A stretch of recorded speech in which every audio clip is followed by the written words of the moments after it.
kailan ba ang presensya ng Vice Presidente Sara Duterte dito sa impeachment trial? Alam mo, nakapagandang tanong niya at siguro kung nakikinig yung mga advisor ni Inday Sara ngayon. Opo. Hinggan nila ito sinasabi ng Deo Bacalma at ng Amado Valdez, ano sir? Mhm. Yung trial kasi, kung ikaw ay judge, tinitignan mo yung mukha ng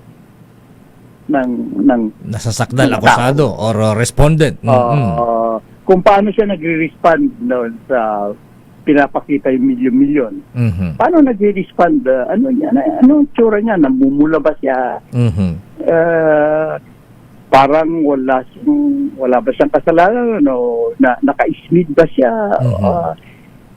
This will now, because in the final analysis, yung decision na yan has to be accepted by the people. Mhm. Mhm. So, malaking bagay yung demeanor, ang tawag natin sa mga judges. Yung demeanor, kuya, Mhm. importante dyan. So, kung inaakala mo, kung ikaw advisor, at inaakala mong mas magandang nasa imagination lang ng tao yung itsura ni Inday habang naghihiring, between yung nakikita siya nakafocus yung TV halimbawa at nababasa yung through her eyes, nakikita yung soul niya, di ba? You see the soul of a person in the eyes. Ano ba ang sinasabi din na Amado Valdez sa rules of court? Kasi ang Senado magiging impeachment court na yan. Ang rules of court dyan